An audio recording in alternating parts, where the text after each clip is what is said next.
দায়িত্বপূর্ণভাবে ভোর থেকে মাথা ঠান্ডা রেখে এত জামাকাপড় কেচে বাসি কাজ স্নান পুজো সেরে রান্না করলাম।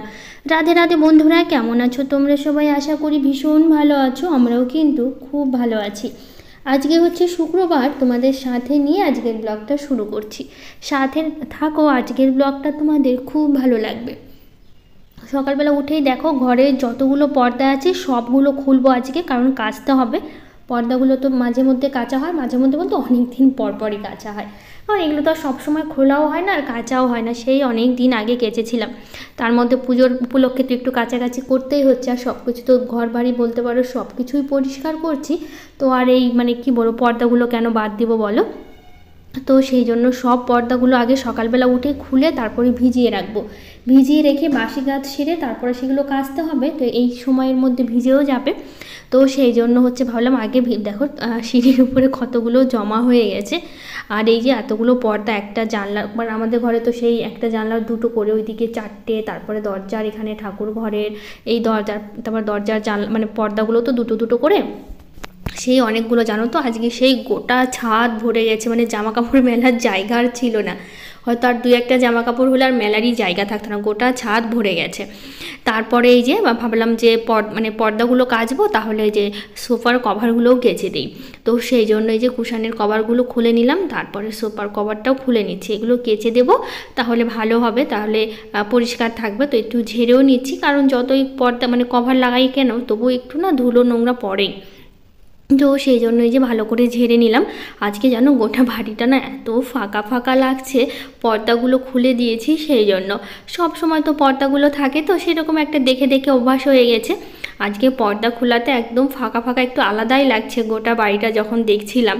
তো সেই জন্য না শুকানোর পর বিকেলবেলায় সব পর্দা লাগিয়ে দিয়েছি, কারণ আর ভালো লাগছিল না, কেমনই যেন লাগছিল দেখতে, একটা ফাঁকা ফাঁকা লাগছে, তো না ভালো লাগছিল না। তো সেই জন্য শুকানোর পর বিকেলবেলায় সবগুলো হচ্ছে লাগিয়ে দিয়েছিলাম। আর জানো তো সকাল সকাল বেশ সুন্দর একটু হালকা পাতলা রোদ দিয়েছে, খুব যে রোদ তা না, কিন্তু ভালোই মোটামুটি ভালোই রোদ ছিল। তো সেই জন্য না সকাল সকালই সব জামা কাপড় কেচে দিয়েছি। বলা যায় না কখন আবার বৃষ্টি চলে আসে। এখন এরকম বৃষ্টি হয়েছে, কবে বৃষ্টি আসবে বা কখন বৃষ্টি আসবে বলাই মুশকিল। হঠাৎ করে চলে আসে, বৃষ্টি নেই, সকাল থেকে ভালো আছে, কিন্তু একটু পরে দেখবা মেঘ করে সোজা বৃষ্টি নামা শুরু হয়ে গেছে। এই বৃষ্টি তো ছাড়ার নাম নিচ্ছে না, আর ভালোও লাগছে না, কখন বৃষ্টি আসে বলা যায় না। তো ভাবলাম আজকের দিনটা যখন একটু ভালো দিয়েছে, তখন আর দেরি করে লাভ নেই, নইলে আবার কালকের কথা বলা যায় না, কালকে আবার বৃষ্টিও চলে আসতে পারে। আর তার মধ্যে না কালকে আবার বাড়িতে থাকবো না, কালকে কোথায় যাব অবশ্য কালকে সে তো পরের ভিডিওতে তোমরা দেখতেই পারবে যে কোথায় গেছি। তো বলেও দিই, আসলে তোমাদের তো বলেছিলাম যে আমার দাদার হচ্ছে বিয়ে ঠিক হয়েছে। তো সেই জন্য আমার যে দাদার বউ আর কি, আমাদের যে বৌদি, তো সেই বৌদির হচ্ছে কালকে জন্মদিন। তো আমরা বৌদিকে জানাইনি, কালকে আমরা সবাই মিলে বৌদিকে দিতে যাব সারপ্রাইজ। এমনি জানিয়ে যে আমরা যাব, তো যে আমরা যে তার বার্থডে সেলিব্রেশন করতে যাব সেটা কিন্তু একদমই জানি না। আমরা সব কিছু নিয়ে যাব, কেক, তারপরে গিফট, সব কিছুই নিয়ে যাব। তো কি কি নেওয়া হয়েছে বৌদির জন্মদিনের গিফট, কেক, সবটাই তোমরা হচ্ছে কালকের ব্লগে দেখতে পাবে। আর হচ্ছে কি বলো তো, কেকে গেছিলাম, ওখানে গিয়ে কি কি হলো সবটাই তোমাদের সাথে শেয়ার করব হচ্ছে কালকের ব্লগে। তো যাই হোক, কালকের ব্লগটা কিন্তু অবশ্যই দেখো, আর তাহলে আমাদের বৌদিকেও দেখতে পাবে তোমরা। তো যাই হোক, এই দিকটা দেখো, কালকের দিনটা না বেশ ভালো কেটেছিল, কারণ যখন ভিডিওটা আমি ভয়েস দিচ্ছি ততক্ষণ হয়তো আমরা চলেও এসেছি ঘুরে। তো সেই জন্যই বললাম আর কি। তো বেশ, আর কি বৃষ্টি হয়েছিল কালকে, একদম যাতা অবস্থা হয়েছিল, সবটাই তোমাদের সাথে শেয়ার করব কালকের ব্লগে। তো যাই হোক, এদিকে দেখো কয়েকটা জামা কাপড় ছিল, সেগুলো নিয়ে চলে এসেছি গোছানোর জন্য। তো সেই জন্য সবগুলো জামা কাপড় প্রথমে ভালো করে ভাঁজ করে নিচ্ছি, নিয়ে এগুলো সবটা গোছাবো, আলনাটাও গোছাবো। এই নাইটিগুলো তো অনেকগুলো আছে, সব কটা নিয়ে যেতে হবে আলনাতে, কারণ নাইটিগুলো তো আলনাতেই রাখি। তো সেই জন্য হচ্ছে সবটা আলনাতেই রাখবার। আলনাতে এতগুলো নাইটি হয়ে গেছে এখন, আর দেখতেও না ভীষণ ভালো লাগে, তখন মনে হয় না যে আলনা থেকে একটা নাইটি বের করে পরি। আসলে ভাঁজ করে রাখি, তো তখন এত ভালো লাগে, তখন একটা নাইটি আর বের করে পরতে ইচ্ছা করে না, আমার ওরকমই গোছানোই থাক সবসময়, এটাই মনে হয়, বেশ লাগে। তো দেখো কি সুন্দর, এখন নাইটিগুলো গুছিয়ে নিচ্ছি, কত সুন্দর হয়ে যাবে বেশ আলনাটা, ভাঁজ করে রাখছি, তো এক একটা কালারে এক একটা পড়ছে, আর দেখতেও বেশ ভালো লাগছে। তো সেই জন্য না এখান থেকে বের করে নাইটিগুলো পরতে ইচ্ছা করে না, তো তবুও পরতে তো হবেই, তাই না বলো। তো যাই হোক, এদিকটা দেখো আলনাটা ভালো করে গুছিয়ে নিচ্ছি, অনেকগুলো জামা কাপড়ই নিয়ে চলে এসেছি। তো এদিকে বেশ একটার উপরে একটাই রাখতে হচ্ছে, কারণ বেশি হয়ে গেছে, জামা কাপড় হচ্ছিল না, তো সেই জন্য এই জামার উপরে জামা রাখতে হয়েছে। তো এই যে দেখো সবকটাই মোটামুটি গোছানো হয়ে গেল। বাবানের জামা প্যান্টগুলো আছে, ওগুলো সবটা নিচে রেখে দেবো, নিচে রেখে কাজকর্মগুলো সারবো, কারণ অনেক কাজকর্ম বাকি আছে, কাজকর্মের তো শেষ নেই। তো সেই জন্য কাজকর্ম যতই করি না কেন কখনোই শেষ হয় না। আর এতগুলো জামা কাপড় ভিজিয়েছি না, সেগুলো কাচতে কাচতে আজকে আমার কোমর ব্যথা হয়ে গেছে, প্লাস সাথে হাত ব্যথা হয়ে গেছে। আসলে এতগুলো জামা কাপড় কেচেছি আজকে, অনেক দিন পর এতগুলো জামা কাপড় কাচলাম। বললাম না গোটা ছাদ, তোমরা দেখলেই বুঝতে পারবে যে কতগুলো জামা কাপড় কাচা হয়েছে আজকে। তারপরে এই যে বাবানের বইগুলো গুছিয়ে নিচ্ছি। তো আজকে তো স্কুল আছে, বাবান স্কুলে যাবে, বাবানের পাপাই নিয়ে যাবে সাথে করে। তো শুক্রবার করতে স্কুল থাকে, কালকে বৃহস্পতিবার ছিল, কালকের দিনটা বাবানের ছুটি ছিল, মানে বৃহস্পতিবার আর রবিবার দুটা দিন বাবানের ছুটি থাকে স্কুল। তো সবটা গোছানো হয়ে গেছে, তারপরে চলে আসলাম এই যে বিছানাটা ঝাড়তে, জামা কাপড়গুলো গোছালাম। তো ভাবলাম কি বিছানাটা ঝেড়ে নিই, কারণ প্রতিদিন সকালবেলা একটু ঘর বাড়িগুলো গোছানো না থাকলে আমার ভালো লাগে না। তো কাজ করার সাথে সাথে মানে অন্য কাজ করার সাথে সাথে ঘর বাড়িগুলো সবসময় গুছিয়ে নিই। তো এইদিকে বাসি কাজ যা যা আছে সবটা করব, করে নিয়ে তারপরে যাব জামা কাপড় কাচতে। এতে বেশ হচ্ছে ঘর বাড়িগুলো পরিষ্কার হলো, আর এদিকে আমার এক সাইডে জামা কাপড়গুলো কেচে নিতে পারবো। তারপর তো রান্না বাড়ি আছে, আজকে তো স্কুল আছে, আবার তার মধ্যে আবার এগুলো এত কাজ করে তারপর আমাকে আবার রান্না করতে হবে। তো সেই জন্য সকাল সকালই উঠেছি, পর্দাগুলো খুলতেও অনেকটা সময় লাগলো, ওগুলো সবটা পর্দা খুলতে খুলতে গেলে না অনেকটা সময় ওখানেও লেগে যায়। তো সেই জন্য হচ্ছে একটু সকাল সকাল মানে একটু সকাল সকালই উঠেছি, যাতে সব কাজগুলো তাড়াতাড়ি করতে পারি। তো যাই হোক, এদিকটা দেখো ঘরগুলো মোটামুটি ঝাড় দেওয়া আমাদের ঘরটা হয়ে গেছে। এখন এই সাইডের ঘরটাতে যাব, মানে এই ঘরটাতে, এই ঘরে সেই বললাম না, এই দেখো দরজার কাছে আগে পর্দাগুলো ছিল, কত ভালো লাগতো। তো এখন না পুরো ফাঁকা ফাঁকা লাগছে ঘরগুলো, না কেমনই যেন লাগছে পর্দা খোলার জন্য। তো ঠাকুরঘরের সামনেটাও খুব একটা ভালো লাগছে না, কারণ পর্দাগুলো খুলে দিয়েছি তো সেই জন্য। তো এই দিকটা আমি ঝাড়ঝাড়টা দিই, আর এদিকে তো বাবান উঠে ব্রাশ হয়ে গেছে, তারপরে বাবান এদিকে বোধহয় ছাতুও খাচ্ছে, কারণ ওর হচ্ছে যখনই ব্রাশ করা হয়ে গেলে ওকে ছাতু নিজে নিজেই খেয়ে নেয়। কোনোদিন ছাতু কোনোদিন বিস্কুট, ওর যখন যেরকম ইচ্ছা হয় তখন সেরকমই হচ্ছে খেয়ে নেয়। আর হচ্ছে ও ছাতু খেতে বাবান ভীষণ পছন্দ করে, বাবানের পাপাও ছাতু খেতে ভীষণ পছন্দ করে। কিন্তু জানো তো আমার না একদমই পছন্দ না, ছাতু খেতে ভীষণ বাজে লাগে। মানে বাজে বলতে কী বলো তো, যখনই খাই না মনে হয় যেন ছাতু আমার গলায় আটকে আছে, কিন্তু যতই জল খাই না কেন মনে হচ্ছে গলা থেকে নামেই না, গলার মধ্যে ছাতুগুলো আটকেই আছে। তো সেই জন্য আমি ছাতুগুলো খাই, মানে ছাতু খাই না। আর সকালবেলার টাইমটা আমার সেরকম খাওয়াই হয় না, এই যে সকাল থেকে এত কাজকর্ম করছি কিচ্ছু খাওয়া হয়নি, একবারে সোজা ভাত খেয়েছি। তারপরে জানো তো রান্না করতে এসে কি করেছিলাম, এদিকে এতগুলো জামা কাপড় কেচেছি, তারপরে যে সকালবেলার কাজকর্মগুলো করেছি, এত খিদে পেয়ে গেছে, এখন আবার রান্নারও দেরি হয়ে যাচ্ছে, কি করবো। তো এদিকে রান্না বসে, কালকে রাতে আবার রুটি করেছিলাম, আমি রুটি করেছিলাম, একটা রুটি থেকেই গেছিলো। আসলে বল না খিদে লাগলে তখন যা পাবো তাই মনে হচ্ছে একদম অমৃতর মতো লাগে খেতে। আর আমার এত খিদে পেয়েছে যে একটু বসে বসে মুড়ি খাবো সেটারও সময় ছিল না। তো কী করেছি, ওদের রান্নাটা বসিয়ে দিয়ে, কালকের একটা রুটি ছিল, রাতে রুটি ভেজেছিলাম, তো তো খাওয়া দাওয়ার পর একটা রুটি থেকে গেছিলো, তো আমি আবার রেখে দিয়েছিলাম। সেই শুকনো রুটিটা আমি দাঁড়িয়ে দাঁড়িয়ে খেয়েছি, তারপরে জল খেয়েছি, তারপরে একটু পেটটা ভরেছে, তখন একটু ভালো লাগছে জানো, মানে এরকম। তো যাই হোক, এদিকে বাসি কাজকর্মগুলো করলাম, করে তারপরে হচ্ছে জামা কাপড়গুলো কাচা হয়ে গেছে, শ্যাম্পু করেছি, তারপরে চলে এসেছি ফুল তুলতে। গাছে বেশ অনেকগুলো করে জবা ফুল ফুটছে, আর গাছ এখানে কিন্তু 3টে কালারের একসাথে জবা ফুল আছে, ঘিয়া কালার, সাদা কালার আর লাল কালার একসাথে। আর অনেক দিন ধরে তো দেখতেই পাচ্ছ গোলাপি কালারের জবাটা ফুটেই না, নতুন করে কুড়িয়ে আসছে না যে ফুল ফুটবে। আগে গাছ ভর্তি ফুল ফুটতো, আর ওই গাছের ফুল দিয়ে সব ঠাকুরের পুজো হয়ে যেত, মানে অন্য ফুল না হলেও চলতো, এত ঠাকুর মানে সুন্দর করে সাজিয়ে পুজো দিতাম, কত ভালো লাগতো। আর ফুলগুলো কত বড় বড় ছিল না জবা ফুলগুলো, কিন্তু দেখো এখন সেই ফুলগুলো ফুটেই না, এত মন খারাপ হয়। মানে জবা ফুলগুলো এত সুন্দর ছিল, এই যে কিছুদিন পর ঠান্ডা পড়বে তখন তো এমনিতে জবা ফুল বেশি ফোটে না, দুটো একটা করে ফুটে, তাছাড়া সেরকম ফুটতেও চায় না। এখন তো ফুটবে, কিন্তু এই যে নতুন করে আর কুড়িও আসে না, আর ফুলগুলো আর এখন আর ফোটে না, খুবই খারাপ লাগে জানো জবা ফুলগুলোর জন্য, এত সুন্দর ফুলগুলো ছিল। তো যাই হোক, এদিকে এমনি অন্য ফুলগুলো আছে, সেগুলো ফুলও অনেক হয়, ঝুড়ি ভরে ফুল হয়, তারপরেও না একটু মনটা কেমনই লাগে জানো তো, যখন ওই হচ্ছে ফুলগুলো না ফোটে।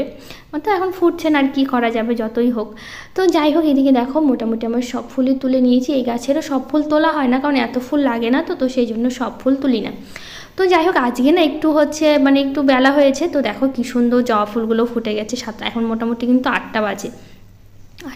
আটটা বাজলেই হচ্ছে জবা ফুলগুলো ফুটে যায়। তো আজকে যেন 8:30টার দিকে আমি রান্নাঘরে ঢুকেছি, মানে এই পুজো টুজো দিতে স্নান করে সব কিছু করে 8:30টায় রান্নাঘর ঢুকেছি। তারপর এত তাড়াতাড়ি আজকে রান্না করেছি কি বলবো। এখন কিন্তু এই পুজো শেষ করতে করতে 8:30 আমার বেজেই গেছিলো।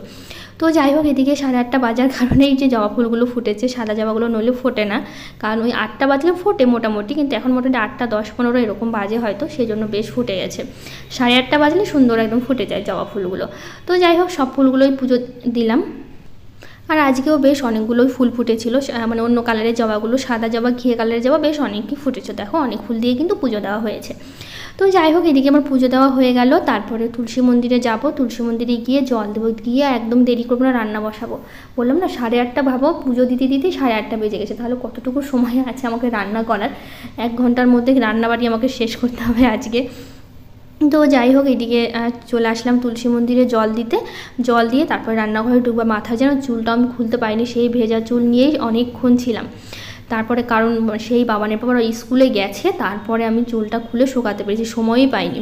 তো এইদিকে আমি ভাতটা বসিয়ে দিয়েছি, দিয়ে আজকে রান্না করব হচ্ছে ডিমের ঝোল রান্না করব। তো সেই জন্য না ডিমের ঝোল আর একটু মোচার ঘন্ট করব, নিরামিষভাবেই মোচার ঘন্টটা করব। ওটা আমি কালকে রাত্রেই কেটে রেখেছিলাম। আমি বাবানের বাবা বসে বসে না, কালকে তো বৃহস্পতিবার ছিল, হাট থেকে বাবানের বাবা নিয়ে এসেছিলো, তখন আমরা কী করেছিলাম বলো তো, মোচাটা হচ্ছে কেটেই রেখেছিলাম রাত্রে। তো কেটে রাখলে কারণ সকালবেলা না অনেকটা সময় লাগে মোচা কাটতে বাছতে, তো সেই জন্য অনেকক্ষণ মানে রাত্রেবেলায় সব করে রেখেছিলাম, কেটে ধুয়ে রেখে দিয়েছিলাম। তো আজকে শুধু রান্না করা বাকি। তো এদিকে ডিমটা বসিয়ে দিয়ে এদিকে মশলাটা তাড়াতাড়ি করে করছি, কারণ ডিম সিদ্ধ হতে খুব একটা সময় লাগে না, আর আলুগুলোও ছোটো ছোটো করে দিয়েছি, তো তাড়াতাড়ি হয়ে যাবে। তো মশলা মানে যা যা লাগবে ডিমের ঝোলে একবারে কেটে নিয়েছি আর একবারেই বেটে নেবো। তো এদিকে পেঁয়াজ, আদা, তারপরে হচ্ছে লঙ্কা, টমেটো, তারপরে হচ্ছে রসুন সব একবারে নিয়ে নিয়েছি। নিয়ে মশলা হয়ে গেছে। তারপরে হচ্ছে এইদিকে আলুগুলো তো সেদ্ধ হয়ে গেছে, আর ডিমগুলো হচ্ছে আমি এখন ছিলে নেব।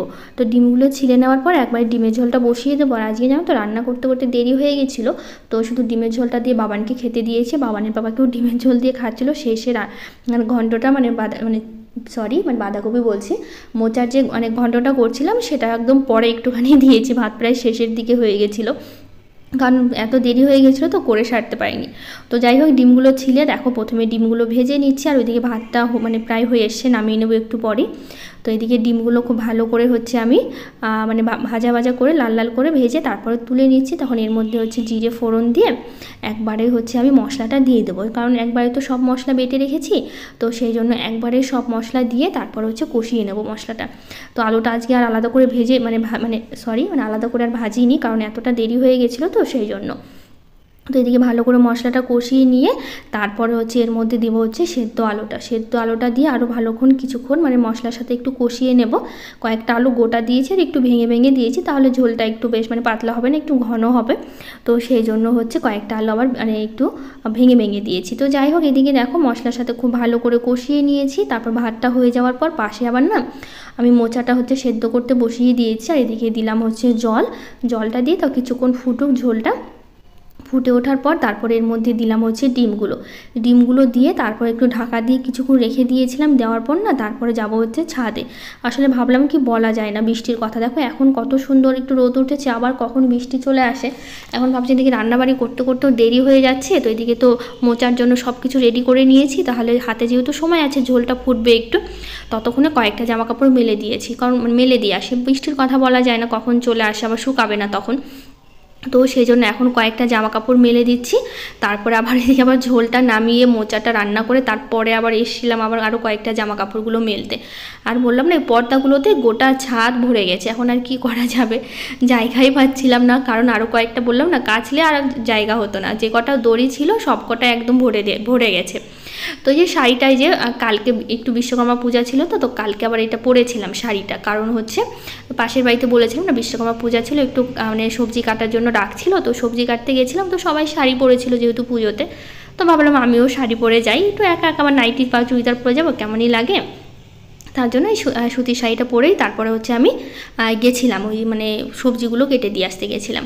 তো এই যে জামা কাপড়গুলো মেলা হয়ে গেছে, আর এদিকে দেখেছো জামা কাপড় মেলছে, আর ওইদিকে বাবানের বাবা স্কুল যাবে দেখে স্নান করছে, আর এদিকে আমার রান্নাটা প্রায় হয়ে এসছে, তো সেই জন্য তাড়াতাড়ি করে মানে যত তাড়াতাড়ি করে পারছি জামা কাপড়গুলো মেলে দিচ্ছি।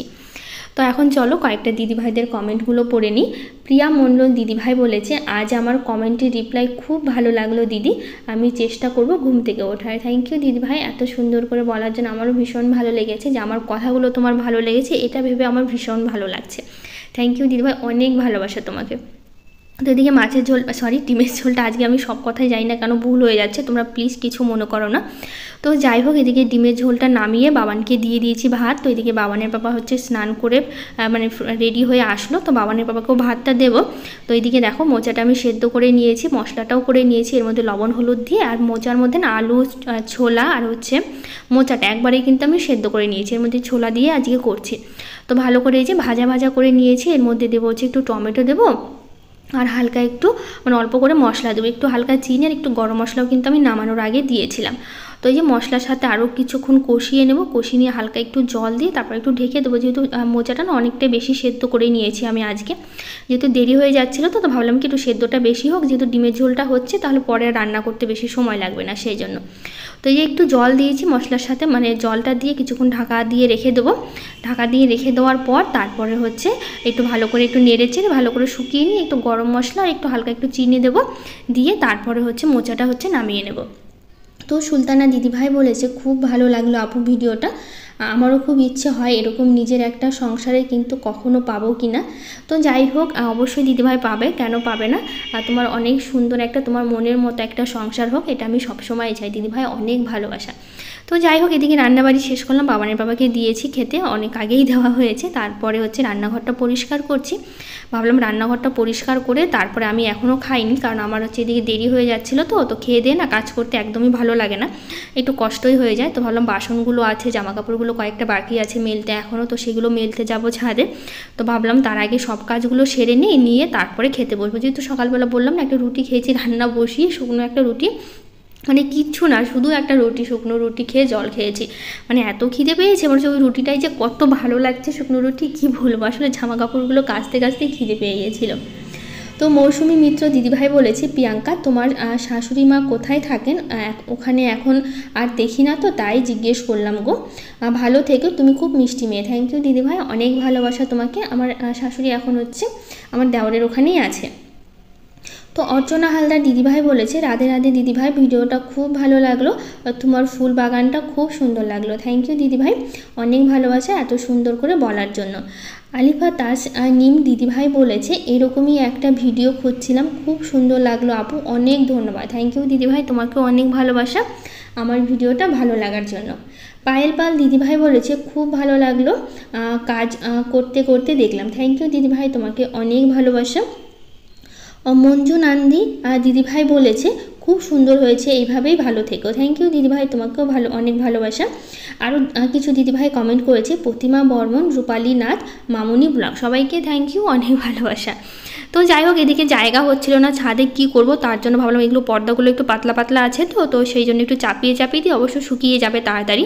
তো সেই জন্য সেই পর্দাগুলো মাঝখানে সরিয়ে তারপরে জামা কাপড়গুলো মেলছিলাম, কারণ জায়গা হচ্ছিল না গোটা ছাদে, সেই জন্য।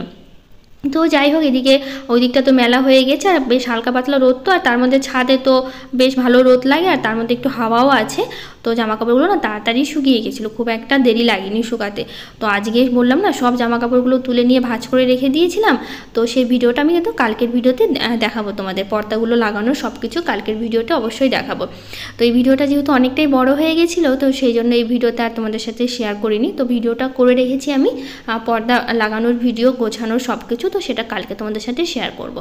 তো ওইদিকে সবটা মেলে দিয়েছি, এই যে মানে ওয়ালের সাথে মানে পাঁচিলের ধারে একদম একটা দড়ি টাঙানো ছিল, তো সেই দড়িতে এখন মেলতে হচ্ছে, কারণ এদিকে আর জায়গা হলো না। তো ভাবলাম কি এগুলাতে ক্লিপ লাগিয়ে দিই সাইডে, তো কখন হাওয়াতে পড়ে যাবে সবগুলো নিচে পড়ে যাবে, সেই আমাকে নিচ থেকে আবার উঠাতে হবে। তো সেই জন্য ধারের যে কটা ছিল, তো সেই কটাতে কি করলাম বলো তো, একটা একটা করে ক্লিপ লাগিয়ে দিয়েছি, যাতে হচ্ছে মানে নিচে পড়ে না যায়, সেই জন্য। তো এইদিকে আর কয়েকটা বাকি আছে, তাহলেই হয়ে যাবে। তো বাবানের যে প্যান্টটা আছে, আর এখানে সব ওই কুশানের কভার, বালিশের কভারগুলো দিয়েছি। তো দেখো গোটা ছাদ ভরে গেছে, বললাম না, তো তোমাদের একটু ঘুরে ঘুরে আমি দেখাই জামা কাপড়গুলো, যে কতগুলো জামা কাপড় হচ্ছে মেলা হয়েছে। এইদিকে যে বেড কভার আছে, কাঁথাটা আছে, এইদিকে সব জামা কাপড়গুলো আছে, আর এই দিকটার দইতেও হচ্ছে কয়েকটা জামা কাপড়গুলো আছে, সেগুলোও মেলে দিয়েছি। তো যাই হোক, এদিকে জামা কাপড়গুলো সব মেলা হলো, এবার ঘরে যাব, খেতে বসবো, কারণ প্রচণ্ড খিদে পেয়েছে। তো চুলটা একটু শুকালাম, শুকিয়ে তারপর ভাত নিয়ে বসেছি। এই যে হচ্ছে ডিমের ঝোল, ঘন্ট আর লেবু। তো যাই হোক, আজকের ব্লগটা আর বড় করবো না, এখানেই শেষ করবো। কেমন লাগলো জানিও। আজকের মতো টাটা।